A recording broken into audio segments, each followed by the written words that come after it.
Am I the a-hole for publicly calling out my best friend's secret addiction at her graduation? Hey everyone, buckle up. This one's a doozy. I, 27F, have been best friends with Maya, 27F, since we were 8 years old. We met in second grade and bonded over horse-riding movies, slumber parties, and matching friendship bracelets we made with my grandma's embroidery thread. Over the years, we've weathered heartbreaks, family drama, and career changes. When Maya got into nursing school 3 years ago, I cheered her on at every step, and even moved in with her to help cover rent while she buckled down for her clinical rotations. Maya's journey through nursing school was brutal. Clinical hours, impossible shift patterns, and constant academic pressure left her exhausted, anxious, and vulnerable to burnout. Soon after her first semester, I noticed she'd started disappearing for hours after class. She left appointments, early cancelled our plans, and showed up at home with bloodshot eyes and shaky hands. At first, I chalked it up to stress. I'd been there working 2 jobs while nursing a broken heart, but then I started finding evidence of something darker. At first, it was the little things. A crushed foil packet of pills in her wastebasket, a prescription bottle in her backpack with my doctor's name instead of hers, dirty syringes tucked behind her textbooks, late-night Amazon packages containing opioid patches. I tried to talk to her, gently. Maya, I'm worried. You look tired, and some of this stuff scares me. She'd brush me off. I'm fine, just a rough patch, nobody needs to know. I pressed her to get professional help. She'd assure me that this was temporary, that once she graduated, she'd stop. Things got worse. Over 6 months, I watched her grades start to slip. Her clinical instructors complained she was nodding off, and her usually steady clinical skills grow shaky. I caught her snoozing in the supply closet at the hospital, only to stumble down the hallway minutes later, barely coherent. She tried hiding empty pill bottles in my laundry basket, so I'd do her laundry for her and whisk the evidence away. I felt like I'd become her enabler, wiping her prints off bottles, helping her research dosing schedules, lending her money to refill prescriptions when her own ran dry. I justified it all. She was my best friend. She was in pain. She needed me. But in January, during a clinical simulation with a high-fidelity mannequin, Maya dosed the patient so heavily that the mannequin flatlined and the simulated nurse instructor had to yell "Code Blue" to revive it. She froze, tears in her eyes, and had to be escorted out of the simulation room by campus security for everyone's safety. That was when the university convened a fitness to practice hearing. Her future as a nurse and her license were on the line. The board gave her one last chance: enter a monitored treatment program, submit regular drug screens, and if she relapsed, she'd be immediately expelled. She swore she could do it on her own, said she'd stop after graduation. I didn't believe her, but I stuck by her side. I drove her to NA meetings, sat in on her counseling sessions, and hid her overnight stays at rehab from our roommate so she wouldn't get kicked out of our apartment. I told myself I was doing the right thing, helping her fight her demons so she could finally graduate and move on with her life. Flash forward to last month. Maya passed all her boards and was set to graduate with top honors. The school announced they'd invited family, faculty, and local healthcare employers to the ceremony. It was her shining moment: cap and gown, march across the stage, that triumphant diploma handshake. She'd worked her ass off and deserved. This 2 days before graduation, she confided in me. She'd slipped. She'd taken half a pill during a particularly stressful shift and then another in the parking lot. She said she regretted it instantly and dumped the rest down the sink, but she was terrified that if the board found out, she'd never become a nurse. I tried to calm her. You're stronger than this. One slip doesn't define you, I said, but inside I panicked. If she relapsed now, all our efforts, her scholarship, her future job prospects, gone. On graduation morning, I stood in a bathroom stall at dawn, fingering my phone. I scrolled through my notes, dates of her relapses, the documentation from rehab counselors, copies of her private board appeals. I'd compiled a dossier, something I swore I'd never do, but had slowly built over months, terrified she'd harm herself or a patient someday. My fingers hovered over the send button on an email addressed to the dean, the board, and every clinical instructor she'd ever had. I rationalized, this is the only way to protect her and future patients. The school needs to know before they award her licensure. But then I remembered her face when she told me. The guilt, the shame. This was her one victory, albeit shaky. I froze, then shoved the phone back in my pocket. I donned my lavender dress, dabbed on mascara, and headed to the auditorium, heart pounding. The hall filled with proud parents, faculty in robes, and employers scouting top grads. Maya appeared. In her black gown, tears in her eyes as she scanned the sea of faces. We hugged tight. I whispered, "You got this," and she squeezed my hand. The ceremony was long, as ceremonies are. Pomp, fanfare, speeches about healing the community. Finally, her name was called. I stood, clapped, tears in my eyes at her achievement. As she approached the stage, I didn't go to snap photos. Instead, I marched to the lectern during the president's closing remarks. I cleared my throat. The president looked startled as murmurs rippled through the crowd. When we confer degrees and licenses, we trust our students to uphold patient safety, I announced, voice trembling but loud. I'm here to say that our newest graduate, Maya Thompson, has been battling an active opioid addiction throughout her clinical rotations. She's relapsed multiple times, including just 2 days ago. I have documentation from her treatment program and her board hearings, if you'd like, to review them. I held up a binder. I know this is her moment, but we must protect future patients. Gasps exploded across the auditorium. A roar of shocked whispers drowned out my pounding heart. The president's mouth hung open. Maya froze mid-step on the stage, face draining of color. I felt a cold fist clamp around my ribs. Faculty rose in confusion. The dean of nursing shot me an enraged glare. Parents gasped, some clutching their own children protectively. Maya's eyes locked on mine. Betrayal, horror, anger. She bolted. Off the stage, gown billowing behind her. The ceremony ground to a halt as ushers and campus security surrounded me, shouting for an explanation. I felt paralyzed, suddenly aware of the whispering crowd, the stinging judgment in their eyes. I was escorted out. I overheard the president instructing, "Cancel all diplomas, all staff, secure student records." Maya's proud parents wept, in disbelief. Employers shuffled out, disappointment and disbelief on their faces. The dean slammed the lectern and shouted, "This never happened!" before leaving the podium. Outside the auditorium, I found Maya in the parking lot, bent over the hood of her car, sobbing. "Why would you do that?" she cried. "I trusted you," I told her, voice cracking. "I was trying to protect you and your future patients. You're in danger, Maya. You could have hurt someone or yourself." She shrieked, "You ruined everything, my degree, my career, my life," and drove off without another word. Since then, the fallout has been apocalyptic. The nursing school has suspended all graduates pending investigation. Maya's parents have cut me out of family events. They've blocked me on social media. Mutual friends say I crossed a line no one can stomach. The board convenes next week to decide if any of the graduates will receive provisional licenses, and whether they'll hold me civilly liable for defamation. I've received hate mail, accused of being a jealous backstabber. Some say I'm a hero. One patient's mother thanked me for preventing a possible drugged patient incident. But I'm not sure which. I can't sleep. I replay the ceremony over and over, hear the gasps, see Maya's tear-streaked face. I keep asking myself, was there another way? Could I have confronted Maya privately on stage, waited until after she walked, warned the dean in person, off camera? But time was against me. I thought if I didn't do it right then, I'd lose the chance. So here I am, Reddit.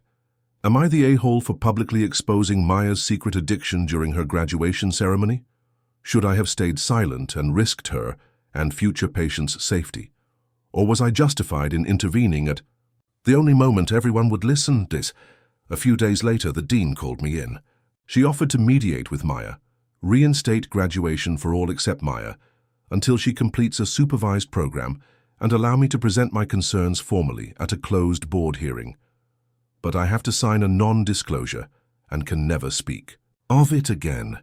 Maya refuses mediated talks unless I apologize publicly. I don't know what to do next. Am I the a-hole for locking my husband out to protect my daughter? Hey Reddit, buckle up. This one's a long ride through deception, betrayal, and the lengths we'll go to protect our kids. I'm Sophie, 35F, married to Daniel, 38 Utimam for 10 years. We have a beautiful daughter, Lily, son 8, and a comfortable life, a cozy house in the suburbs, good careers.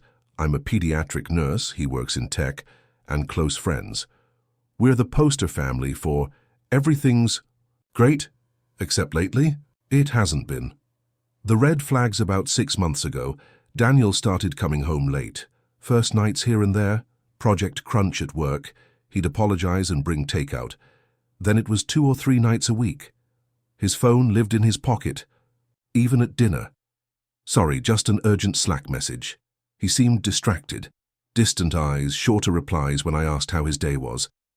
One night, I glanced at his phone left unlocked on the couch. Yes, I know, it was a breaking point. A text popped up. Can't wait to see you tonight, baby. It was from a woman named Claire. His reply, Shh, my wife's asleep. I'll be home late. My heart sank. I confronted him the next morning.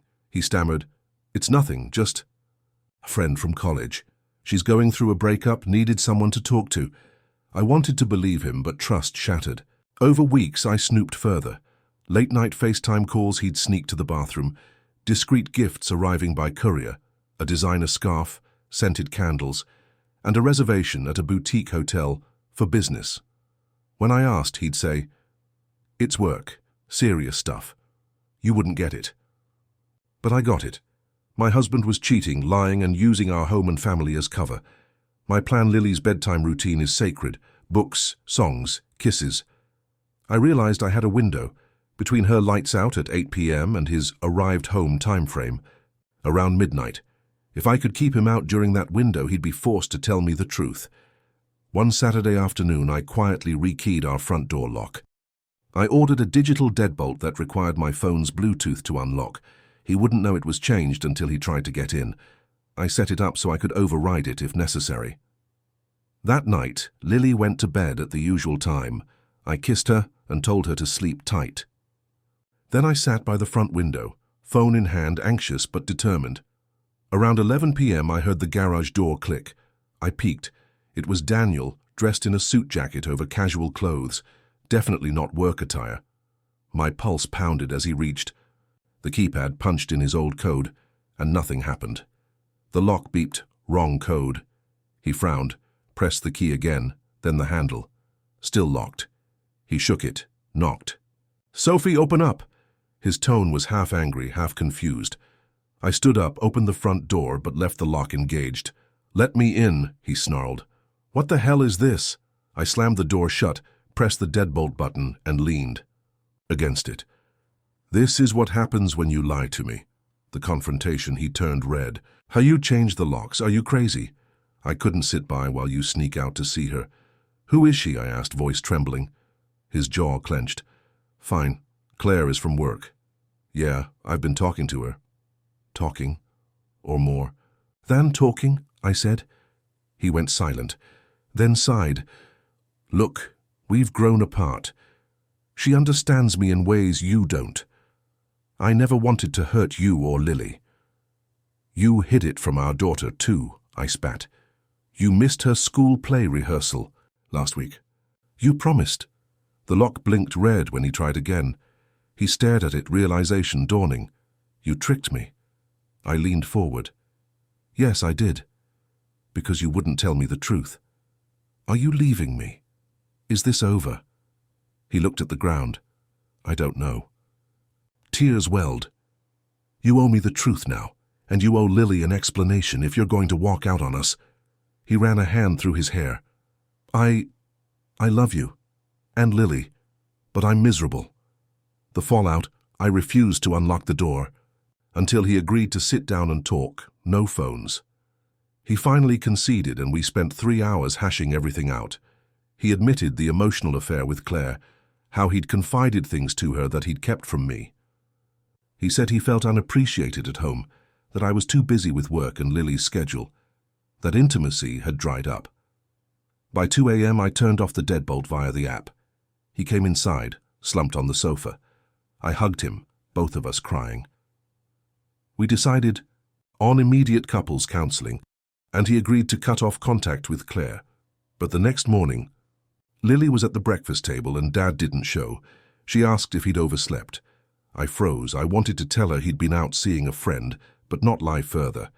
Instead, I said, "Honey, Dad's feeling sick. He needs a day to rest." She nodded and went back to her cereal. I spent the rest of the day wondering if I'd done the right thing. I protected my daughter from adult drama, yes, but at the cost of lying to her. I tried to explain to Lily that Mommy and Daddy were working through some problems, but it felt hollow. Where we are now, it's been 2 weeks. We've had 3 counseling sessions. Daniel has cut Claire out of his life and apologized non-stop. He's making extra effort with Lily, attending school events, bedtime stories, pancake breakfasts. Our intimacy has improved. We've talked about needs, expectations, and rekindled the spark that had faded. But I can't shake a gnawing doubt. Did I overstep by locking him out? By tricking him instead of demanding an honest conversation? And am I justified in lying to our daughter about what happened? Or should I tell Lily the full story so she understands that Mama did this because she loves you both? So, Reddit. Am I the a-hole for rekeying our front door and locking my husband out to force him to confess his affair, and then lying to my daughter about why he wasn't home? Am I the a-hole for exposing my best friend's embezzlement at our non-profit's annual gala? Hey Reddit, I, 32F, never imagined I'd be the one standing on a glittery stage in front of 300 donors, turning my best friend into a criminal. But here we are. Buckle up. This one's a long, messy ride. Background: I co-founded Hands and Hearts, a small local non-profit that provides free after-school tutoring, meals, and mentorship to underprivileged kids. About 5 years ago, I invited my college roommate, Jess, 33F, to join the board. She was business-savvy, charming, and loved working with children, exactly the qualities we needed. Over the years, she ran our fundraising events, negotiated corporate sponsorships, and even dragged me into high-stakes grant applications. We were a power duo. Last year, because my husband and I were expecting our first child, I stepped back from day-to-day operations. Jess promised she'd handle the annual gala, the big ticket on our calendar, when local CEOs, foundations, and individual donors wrote 6-figure checks. I trusted her implicitly. The red flags 2 months before the gala, our treasurer Marcus, 38M, pulled me aside. He's a retired accountant volunteering for Hands and Hearts. He'd noticed discrepancies in our accounts, paychecks to 3 part-time tutors that didn't exist, catering costs line items at a seafood restaurant where we'd never held an event, transfers of $15,000 to an unfamiliar LLC called Brightpath Ventures. He tried to resolve them quietly with Jess. She wrote it off as accounting hiccups and promised to straighten it out. But Marcus found the same issues next month, and when he pressed Jess, she fumed at him. "Stop nitpicking, we're fine. Focus on your full-time job." Marcus asked me to step in, but I hesitated.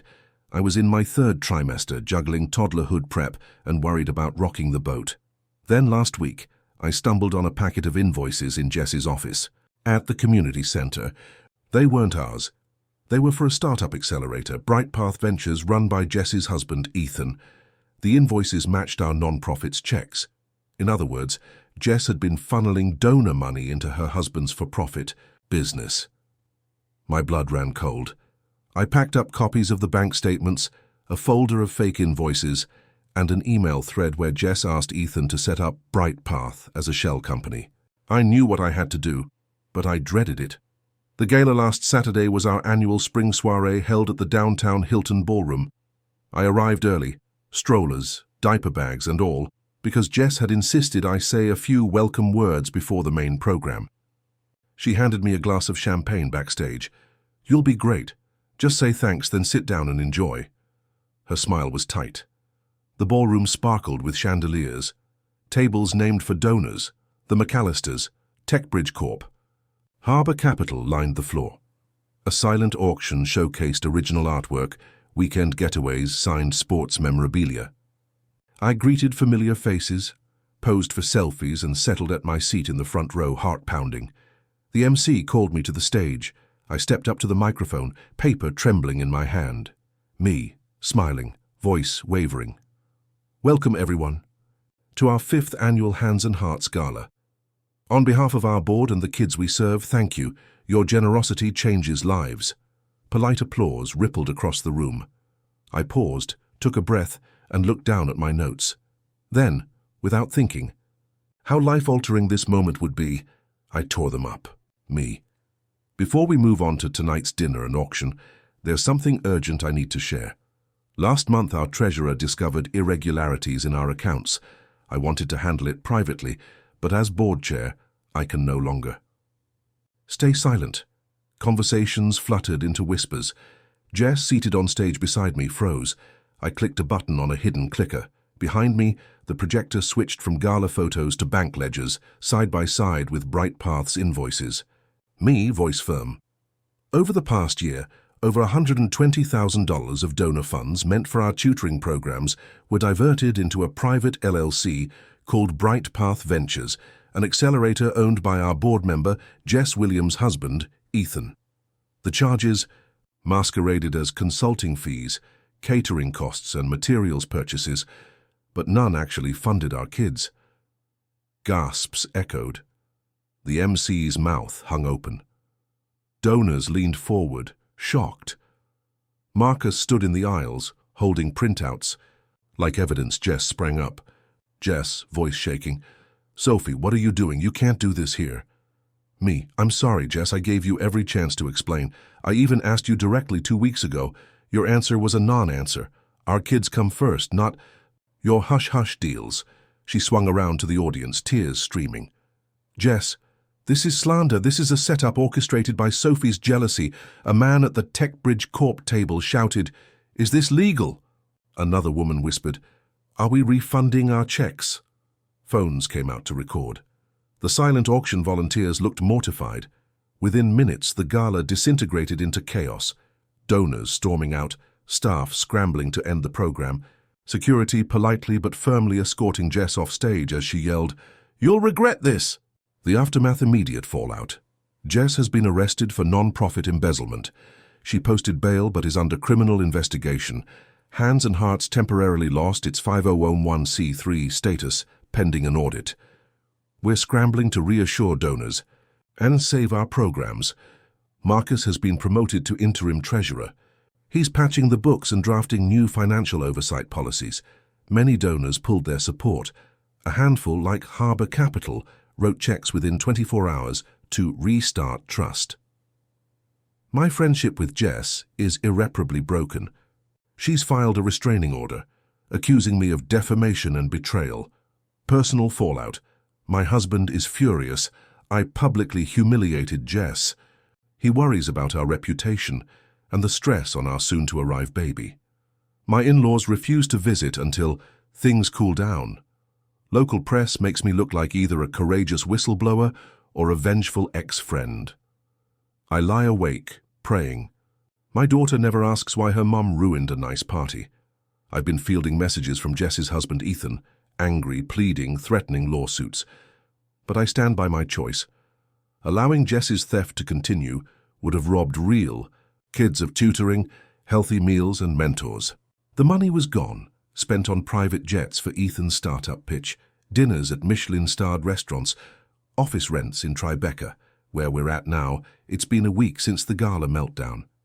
I've spent every waking moment on damage, control, emergency board meeting. We restructured leadership, brought in an external auditor and promised complete transparency. Donor outreach, personalized calls and letters, admitting fault, refunding checks where requested and sharing our recovery plan. Community forum. We'll host an open house at our tutoring center next month. Donors can meet the kids, tour the classrooms, and see their impact firsthand. Legal counsel. I've hired a non-profit attorney to defend against any suits and guide our compliance. Self-care. My therapist calls it secondary trauma.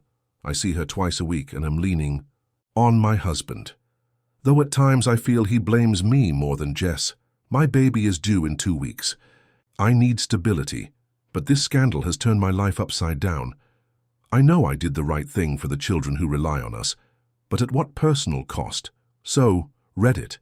Am I the a-hole for publicly exposing Jess's embezzlement at the gala, knowing the fallout would devastate our non-profit, our board and my friendship? Could I have handled it privately? Maybe gone to the authorities first or confronted her in the office? Was the gala the wrong place and time? Or was it the only moment to stop her from clearing out the remaining funds after we closed the books? Did I owe her loyalty as a friend or the truth as a protector of vulnerable children? I'm racked with guilt, stress, and doubt, balanced against relief that our programs are safe again. I need to know. Aita. Am I the a-hole for revealing my cousin's secret identity at our family reunion? Hey Reddit, buckle up. This one's a long winding ride through family secrets, betrayals, and identity crises. I'm Jordan, 29 Mem, and my family is massive. 3 aunts, 2 uncles, 8 cousins, plus spouses and kids. For as long as I can remember, our annual summer reunion at my grandparents' lake cabin was the one event where all 30-plus relatives would converge. Food, swimming, cornhole tournaments, gossip in equal measure. This year, my cousin Claire, 27F, was front and center. She and I have always been close, baby cousins, practically inseparable growing up. But Claire has a big secret. 7 years ago, she came out as trans to our immediate family, transitioned socially and medically, and moved across the country for work.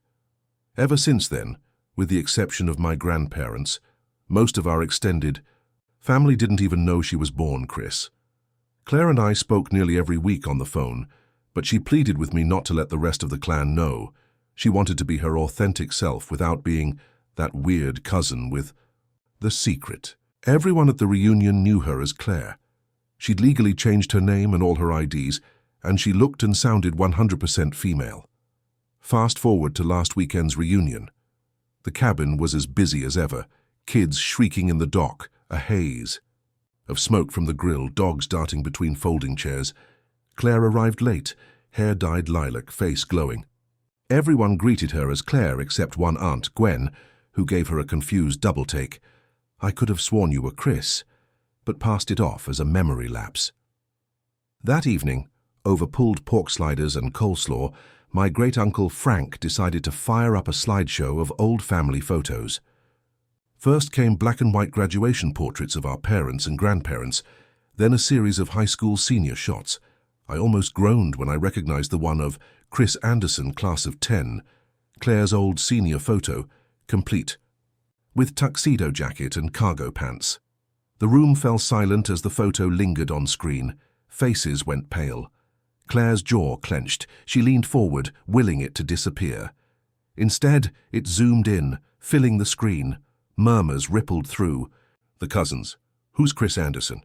That doesn't look like Claire at all, Aunt Gwen gasped. My heart pounded in my chest, sweat beading on my forehead. Claire's eyes filled with panic and tears. She wrapped her arms around herself, her voice shaking as she rasped, "Turn. Play it off, please, turn it off." In that moment, something inside me snapped. I stood on the deck, heart thundering.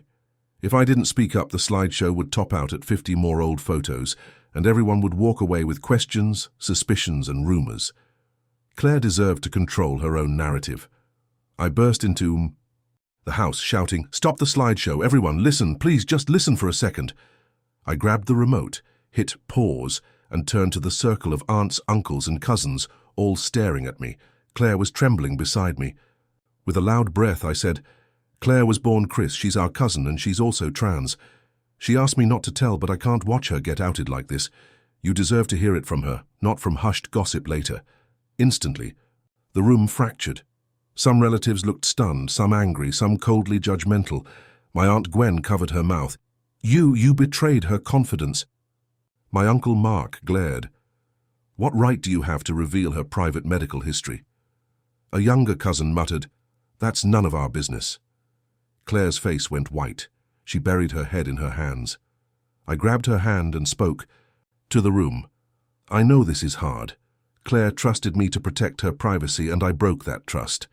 But she doesn't owe you an explanation either. She's family. Period." I turned to Claire. "You should say it in your own words if you want, or we can let this end here." Claire looked at me, tears in her eyes. I'm so sorry. I never wanted to lie to you all.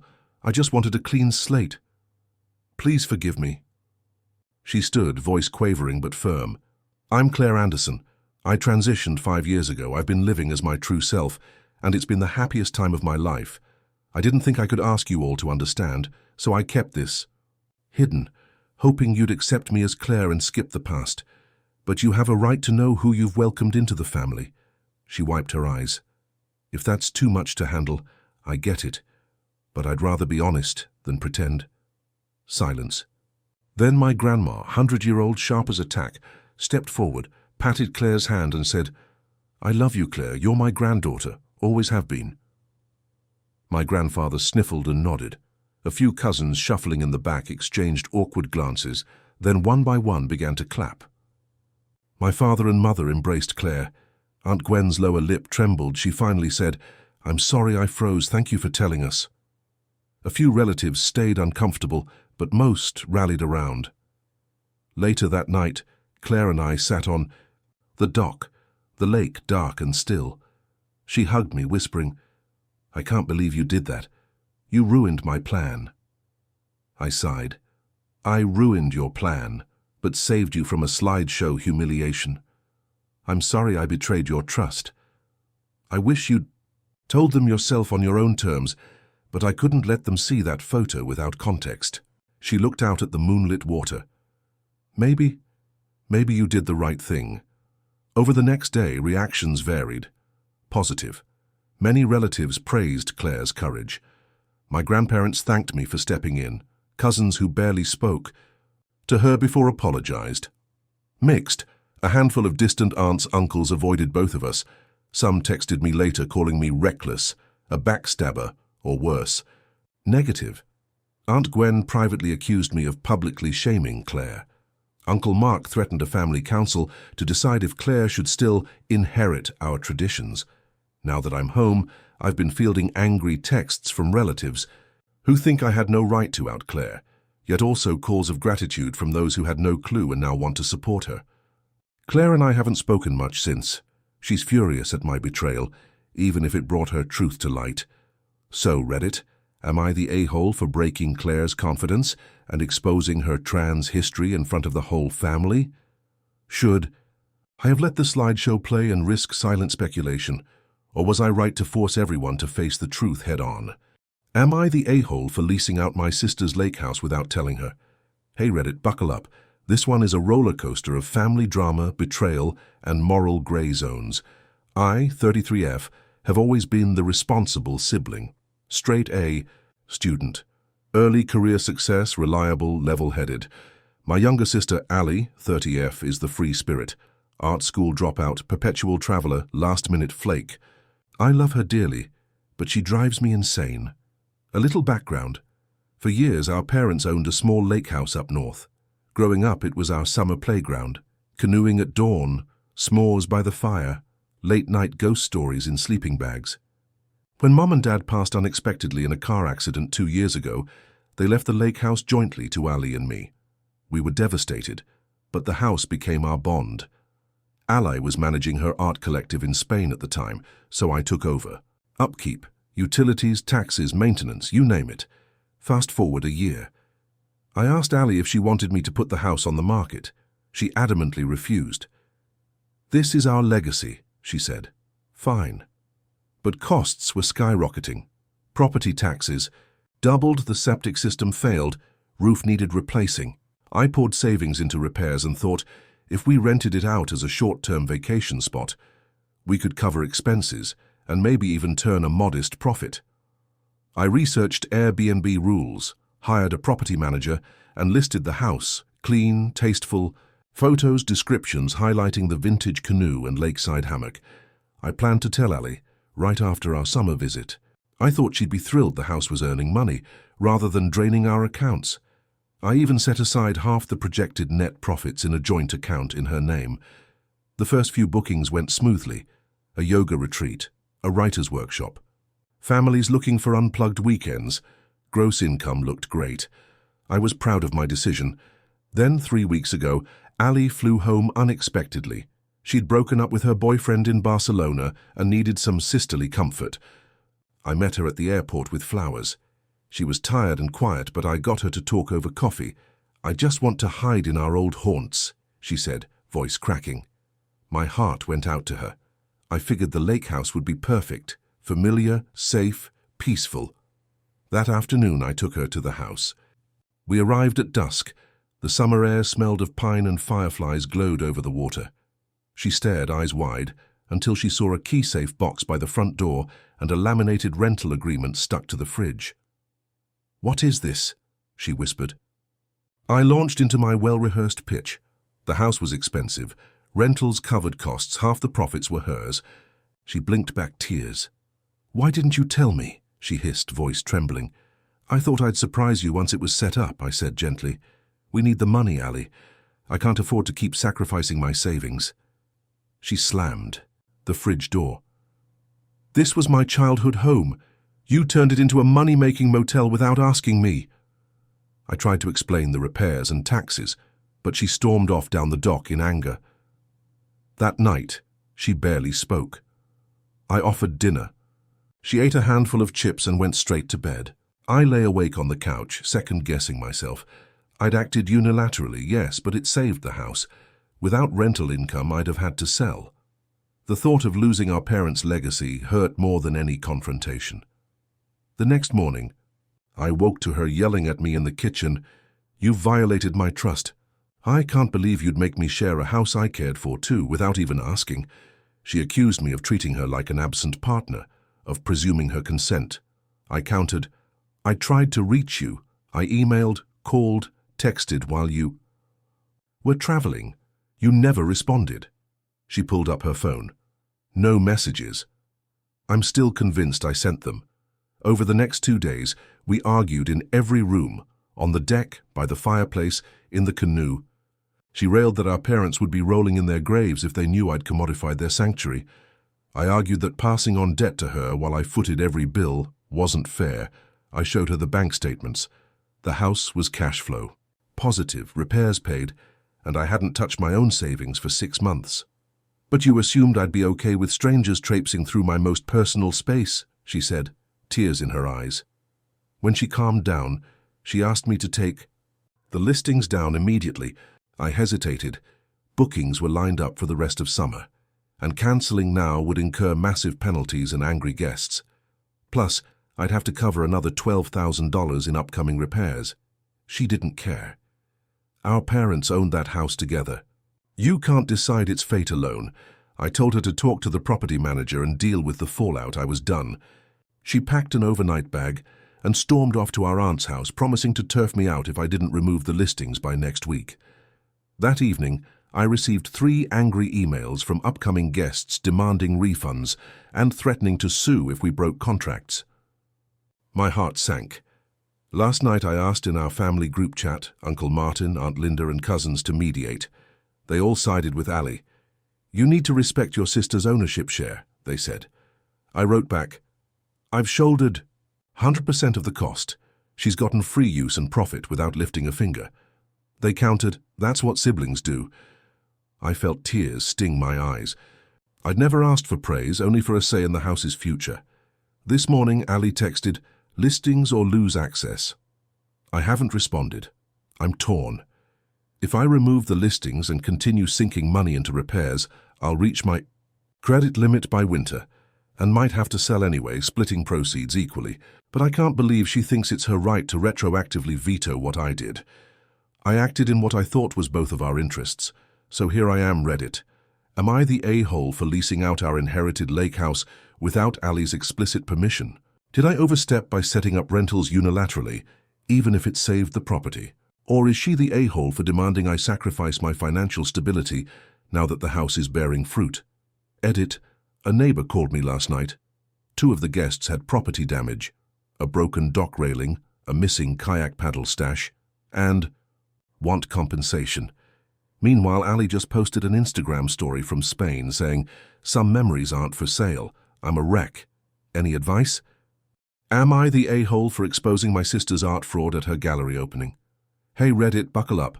This one's a long ride through family drama, artistic temper tantrums, and moral quandaries. I, 30F, come from a family of creatives. Our parents ran a small art supply shop in Portland, Oregon, and my older sister, Lena, 33F, and I grew up covered head to toe in acrylics. I went into graphic design. Lena studied fine art and eventually moved to New York to make it big.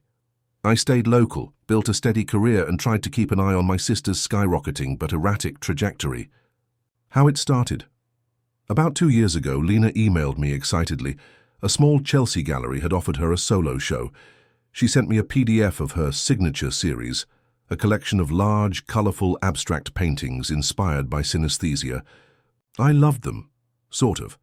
They looked remarkably like a piece I'd seen on Instagram by her former classmate Mara, who'd posted her own synesthesia-inspired work back in 2019. The compositions, color palettes, even the brushstroke textures were nearly identical, just scaled up and with patina effects added.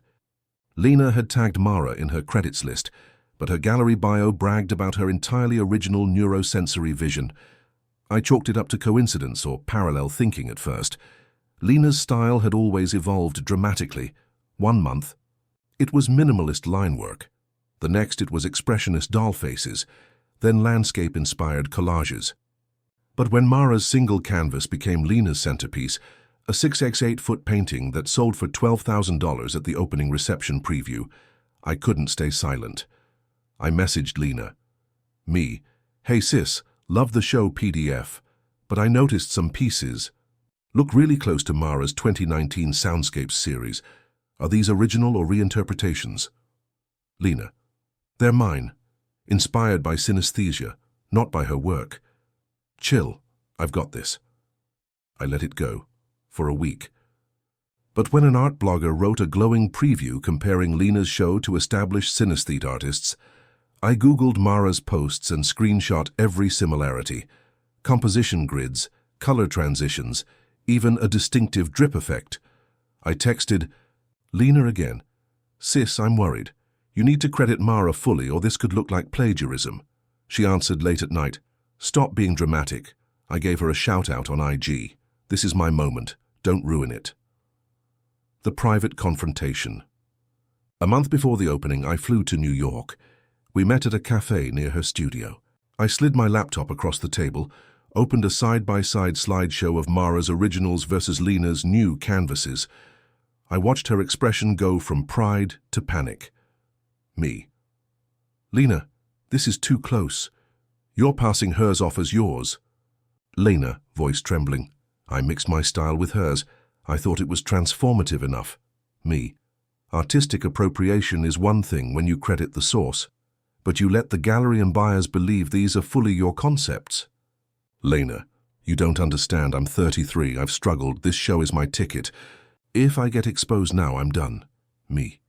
"People will find out eventually. Better to fix it before opening night." She begged me not to do anything public. She swore she'd add disclaimers on plaques and post a lengthy caption on Instagram. I stood my ground. They'll bury that in the footnotes. The gallery will pretend it's a misunderstanding. She begged me to wait until after the show, promising to handle it. I reluctantly backed off, but documented our conversation, saving text transcripts and screenshots. Gallery opening night. Opening night arrived. The Chelsea gallery was packed. Collectors, art critics, journalists. Lena wore a sleek black jumpsuit, champagne glass in hand, delivering the rehearsed inspiration speech. Mara, who'd flown in that afternoon, stood quietly to one side, clutching her phone and looking pale but resolute. I'd decided I couldn't remain complicit. When Lena stepped up to the podium, I rose from my seat, cleared my throat and called out, "Excuse me." Heads turned. Lena froze mid-toast. Every eye in the room swung to me. Me, voice steady. "Before you all congratulate Lena on her new collection, I want to share some context. Several of these paintings are nearly identical to works by my sister's friend and former classmate, Mara Jenkins. I have side-by-side images here." I clicked my phone. The projection screen behind Lena flickered from her curated slides to the comparison images. Mara's originals on the left, Lena's pieces on the right, highlighted overlays showing identical brushstroke patterns and color transitions. Gasps filled the gallery. Lena stumbled backward, cheeks flaming. Gallery staff rushed forward, gallery director hissing, "This is not scheduled." "Get off the stage," art critic in the front row whispering, "Is this real plagiarism?" Collecting agent, covering her mouth, "I just wired a deposit for one of these." I held up a printed sheet of my screenshots. I encouraged Lena to credit Mara fully before tonight. She refused. These buyers deserve the truth. Mara, voice trembling, "These are my images, my work." Lena pushed past me, clutching her chest. "You betrayed me. You ruined everything." She collapsed into a chair as friends and staff crowded around. A dozen journalists had already started live tweeting, "Artgate, plagiarism scandal." The gallery director turned off the projector and herded the crowd into the back rooms. The guests filed out shaking their heads. Some returned their purchased pieces. Immediate aftermath. I was escorted out by security, but not before overhearing the gallery director angrily demanding Lena's contract and promising Mara an emergency solo show.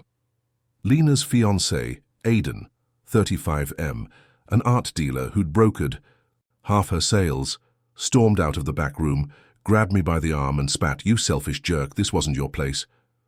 I shrugged and said it had to be done. The next morning, the scandal exploded online.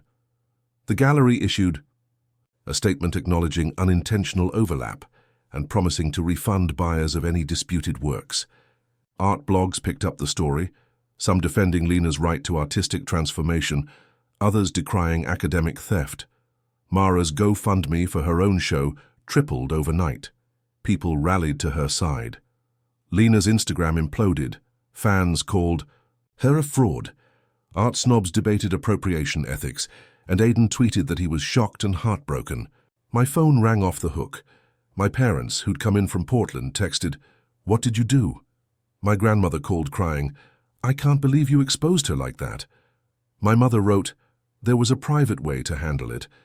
My father, uncharacteristically blunt, "You did the right thing, kiddo. Art is about honesty."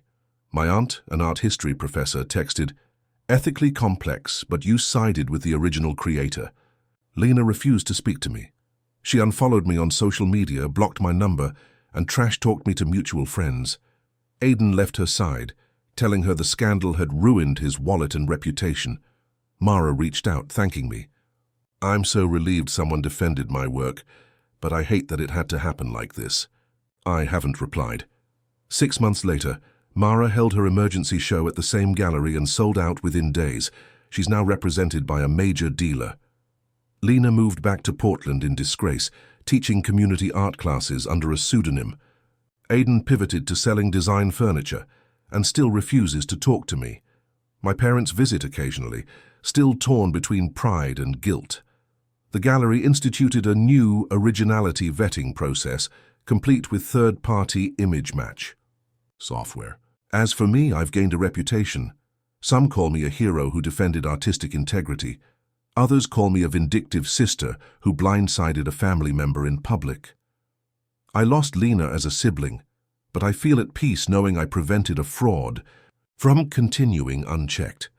So Reddit, am I the a-hole for exposing my sister's art plagiarism at her gallery opening? Could I have handled it differently, privately, legally, or diplomatically? Or was it my moral duty to reveal the truth when no one else would? Edit. Lena's now filed a lawsuit against the gallery and against me, claiming defamation and emotional distress. Mara's lawyer is drafting a countersuit for copyright infringement. The gallery director quietly apologized to me through email. "I understand your position. Thank you for advocating for the artist, but the damage is done." Still, I can't help wondering if there was any other path that wouldn't have turned my family and the art community upside down. I guess that's why I'm here asking, Aida? Am I the a-hole for burning my childhood home down to keep my family safe? Hey Reddit, this is going to be a long one. Buckle up. I'm Alex, 29F, and this whole thing started about 6 months ago. Growing up, my parents were kind, of the quintessential free-spirited hippies. They bought a ramshackle farmhouse in the middle of nowhere when I was 10, and I spent most of my childhood wandering fields, climbing fruit trees and playing hide-and-seek in the dusty attic, with my two younger brothers, Tyler, 27M, and Ethan, 24M. It wasn't much, but it was ours. We made lifelong memories there. When I went off to college, my parents finally retired to Florida, selling the house to my uncle, Richard, and his wife, Melanie. They promised to keep it in the family, which I thought was wonderful. Over the years, I visited maybe twice a year. Tyler and Ethan would come down once or twice too. Uncle Richard and Aunt Melanie always seemed kindly enough, but ever since our grandparents' generation passed, the old farmhouse had been the last tangible link to our childhood. Fast forward to last Christmas. My parents invited us all to Florida for the holidays, but asked us to spend New Year's Eve back at the farmhouse, for old time's sake. Tyler and Ethan were game. I hadn't been to that house in years and was excited to reminisce. We flew up and arrived on December 30th, giggling like kids again when we saw the faded welcome sign, the wisteria vines choking the porch. That first night, we sat by the old stone fireplace, cracked but still serviceable, and shared stories. Uncle Richard was there too, scotch in hand, telling us how he'd renovated the downstairs bedroom into his office. Aunt Melanie stiffly hovered by the kitchen island, fiddling with an electric kettle. Everything seemed fine, nostalgic and so sweet. On December 31st morning, we woke to find Aunt Melanie in tears in the living room. She explained that Uncle Richard had decided the house was too big and costly to maintain, and he'd secretly sold it the week before to a developer, planning to bulldoze it and build luxury condos. He'd thought we'd all moved on and this was just business. I felt like someone punched me in the gut. My grandparents built that house by hand. My parents raised us there. We'd spent decades planting its gardens, repairing its floors, rescuing its leaks. And he sold it from under us. Tyler slammed his fist on the coffee table. "We can't let him do this," he growled. Ethan paced, phone to ear, trying to find local heritage groups or historical societies that could block the sale. I called the closing documents into question. There had to be some loophole. But after a frantic few hours, it was clear. The deed had officially changed hands on December 23rd, and the title was clean. The new owner had cash in hand and no interest in preservation. That afternoon, thousands of dollars of sentimental artifacts, my baby photos, old family letters, Mom's wedding dress, were in boxes, being shipped to the new owner's warehouse in the city. Uncle Richard said we could buy anything back if we paid. But most things weren't for sale. The built-in bookshelves with Mom's childhood books, their hand-carved dining table, the ivy-covered window seat where Grandpa used to snooze. Priceless memories. By New Year's Eve, we were seething. Vabaisi. Dinner. I tried to keep calm. "Uncle Richard," I said, voice shaking, "you know how much this place means to us. Please tell me there's a chance we can stop this." He shrugged. I said I was sorry, but contracts are contracts. The developer's finalizing permits in January, and with that he stood and left the table. That night, Tyler texted, "We need a plan. Operation Save the Farmhouse." Ethan found zoning laws that might slow demolition by months, but likely not stop it. I slept fitfully, haunted by the cracked windows that lent 1,000 memories to every corner. On January 2nd, we went out drinking at the only bar for miles. It was one of those dusty dive bars with neon beer signs and a jukebox stuck playing 80s hits. At 2 a.m., adrenaline and whiskey-fueled bravado flowed, and Tyler proposed something half-crazed. What if we burn the damn place down ourselves? If it's ash, the developer can't build condos, the land would be worthless for years. He laughed, but I felt a thrill too, mad but thrilling. Next morning, I woke with a hangover and a guilty heart. Ethan had disappeared for most of the night. When he came back at 10 a.m., he slapped a set of bolt cutters and a canister of gasoline on the kitchen table. "Think of the kids, the memories," he said quietly. "He's erased us. Time to show him what it means to destroy a home." I stared at the red gasoline canister, heart pounding. I texted Tyler. "Are you in?" He replied, "Already here." In that moment, I realized how far we'd spiraled. But another voice in my head whispered, "He sold your soul's memory. You deserve rage." The next evening, While Uncle Richard and Aunt Melanie were out shopping for replacement windows, they joked they'd get something more modern. We drove back to the farmhouse at dusk. Snow dusted the fields. We parked behind the barn, so no one would see our SUV lights. Ethan held a flashlight. Tyler carried the gasoline. I had a box of matches and a lighter. Inside, cobwebs draped the hallway chandelier. We tiptoed to the fireplace and poured a little gasoline onto the hearth bricks. It sizzled. "Remember how Grandpa used to light these logs?" Ethan whispered. Then Tyler struck the match. The flame licked the dried kindling. Within seconds, the fire roared, licking up through the old logs. We backed away, faces glowing in the amber light. At first it felt primal and powerful, like we'd taken control. But then the fire started to spread too fast. The walls glowed, beams creaked, and the wallpaper curled up in angry black tongues. We stared in horror as decades of history turned to ash. It felt like a betrayal, but tears welled up as I watched the window seat torching. Suddenly, Aunt Melanie's car pulled in. Screams echoed as she ran toward the house, clutching her purse. Tyler hissed, "Go!" and we bolted through the back door into the cold night. Flames roared behind us. I could hear Aunt Melanie's sobs as she watched her home engulfed in fire. We jumped in the SUV and tore off down the driveway. Behind us, the house burned like an angry sun until it collapsed in on itself. We didn't stop until we reached the highway, girls in tears, boys in stunned silence. I slammed my forehead against the steering wheel. "What have we done?" I whispered. The news broke the next morning. Local media swarmed. Historic farmhouse reduced to ashes in apparent arson. Police seek suspects. The developer, furious, called Uncle Richard begging for a new site plan. But the police knew who to look for. The last people seen at the property were us. By that afternoon, Tyler and Ethan were questioned, fingerprints found on the gasoline can on the barn floor. I went in with them and confessed voluntarily. The shock on the officers' faces when I turned myself in, my heart turned to stone. Family exploded. Mom flew in from Florida, hysterical. "How could you burn down my childhood?" she screamed. Dad, defeated, just stared at the charred photos on his phone. Uncle Richard sobbed, "You worthless brats, you've destroyed family forever." Aunt Melanie cried herself sick. Ethan and Tyler begged forgiveness. We had to do it, they insisted. He wouldn't listen. I tried to explain. We lost more than a house, it was our identity. I couldn't let that developer erase us. But the pain in my mother's eyes cut deeper than any contract clause. "You could have fought legally," she wailed. "You could have made deals," Tyler snapped. "Legal battles cost time and money. By then they'd have flattened it. Now it's been 3 months. Charges are pending. Reckless endangerment, arson, trespassing. The DA offered us a plea deal.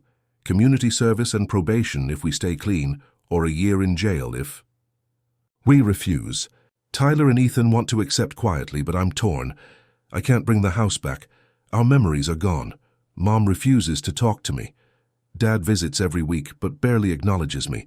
My friends say I was justified. Sometimes you have to draw a line in the sand. But I look at my parents' faces and feel like the worst daughter alive. I loved that house. I loved my family. Now I might lose them for good.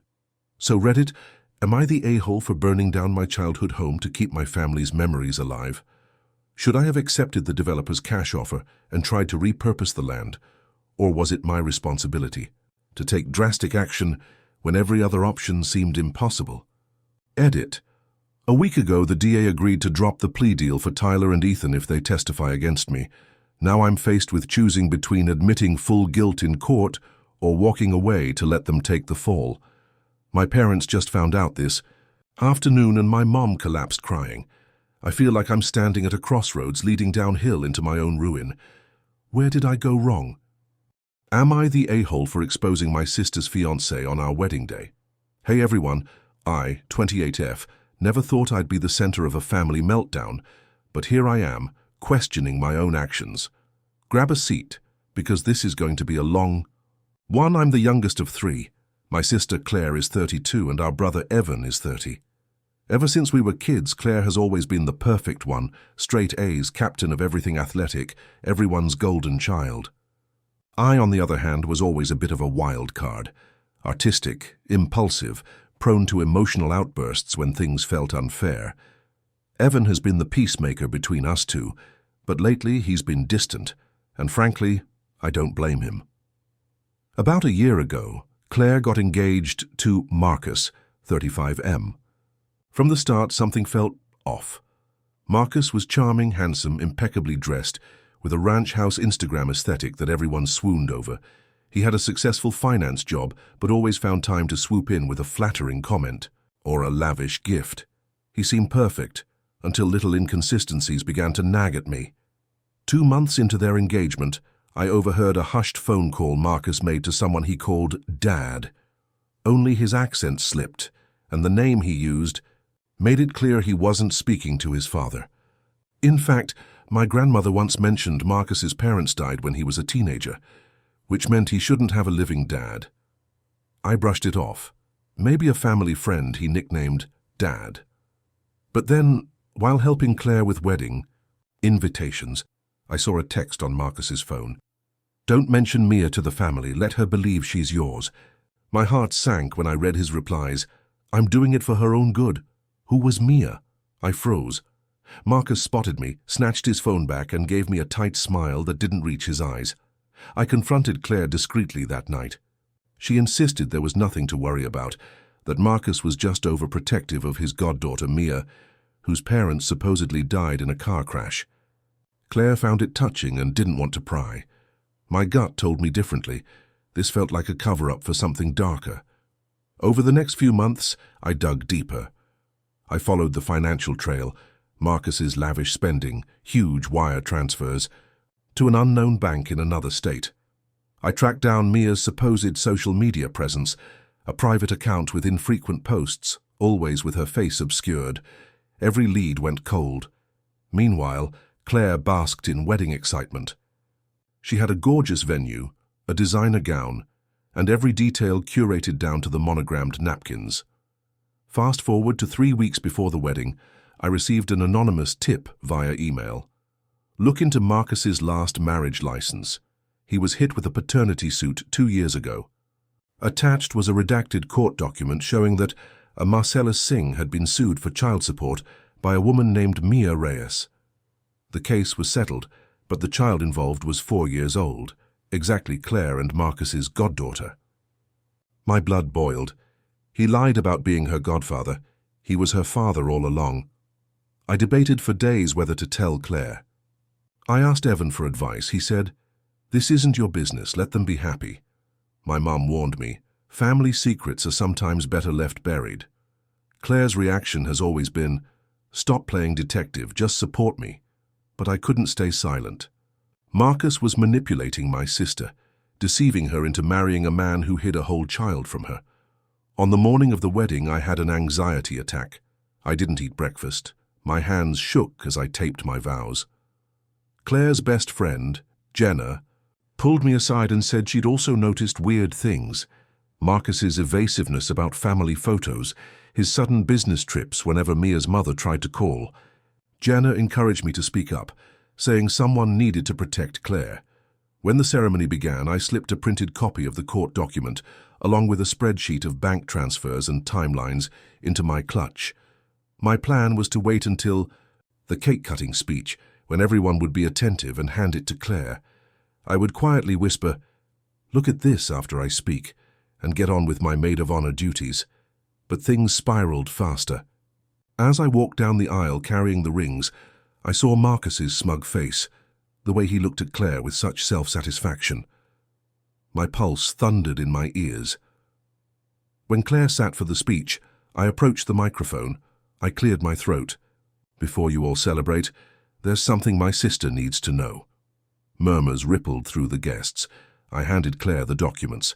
Her face blanched. Gasps filled the room as I explained, voice shaking. Marcus has been lying about his relationship with Mia. He's her biological father, and he hid this from Claire, manipulating her to think of Mia as just a goddaughter so he could control access and payments without her interference. Claire's bouquet fell from her hands. Marcus sprang up, eyes blazing. "You have no right. This is private." But the documents spoke for themselves. People started whispering, scrolling through photos on their phones. Aunt Linda began crying. My mum whispered, "Why would you ruin her day?" Evan stared at me with betrayal. Guests looked between Claire and me like we were characters in a car crash you couldn't look away from. Claire stumbled backward. Marcus grabbed her hand, pleading, "Baby, it's not what it looks like." She ripped herself free. "Explain." "Then," she screamed, voice cracking. He stuttered, unable to meet her eyes. Eventually he admitted it. He'd wanted to avoid family drama, keep Mia's birth mother quiet, and ensure his wealthy inheritance was untouched. He'd fabricated the goddaughter story to manipulate Claire's trust. Claire turned to me, tears streaming. "Why didn't you trust me to find out?" she sobbed. "I wanted to say because you wouldn't listen, but instead just stood there, mortified." The ceremony was over. Wedding planners were ushering caterers to clear plates. The DJ was awkwardly restarting the music. In the chaos, Claire ran out of the reception hall. I followed her outside. The summer air felt suffocating. She yelled, "I can't believe you ambushed me like that. We could have handled this privately." I tried to apologize. "I was scared you'd walk down the aisle and never know the truth." She shook her head. "You made this about you. You humiliated me," I insisted. "I only wanted you to see the truth before legally binding yourself to him. If you married him, you'd be stuck with his lies forever." She glared. "I'd rather be stuck than humiliated." I left her there, chest heaving. I found Evan near the parking lot. He was furious. "You ruined her wedding, Jen. She's calling everyone and telling them to ignore you." I said, "She'll thank me someday." He shook his head. "You crossed a line. Public humiliation is not the way. It's been 2 days. Claire hasn't spoken to me. Mom is disappointed. Evan refuses to return my calls. Marcus is nowhere to be found. His phone's off. Jenna messaged me saying she supports me, but you might have burned some bridges for good. I'm torn. I hate that Claire's hurt. Weddings are supposed to be joyful. Maybe I should have waited, confronted Marcus directly, or hired a PI. But what if he'd reacted violently? What if Claire discovered the lies years down the road after having kids with him, after mortgaging her life to him? I thought that would be worse. So Reddit, here I am, the black sheep at the wedding no one will talk about. Am I the a-hole for exposing Marcus like that, in front of everyone? Should I have stayed silent and let my sister marry a liar? Or was it my responsibility to intervene, no matter the cost? Edit. A few hours ago, Claire finally texted me, "I need space. Please don't contact me until after everything settles." Marcus just filed for a restraining order against me, accusing me of harassment and public defamation. My phone is blowing up with mixed messages from relatives. I feel like I've detonated a bomb, but would you rather find out a week later when it's too late?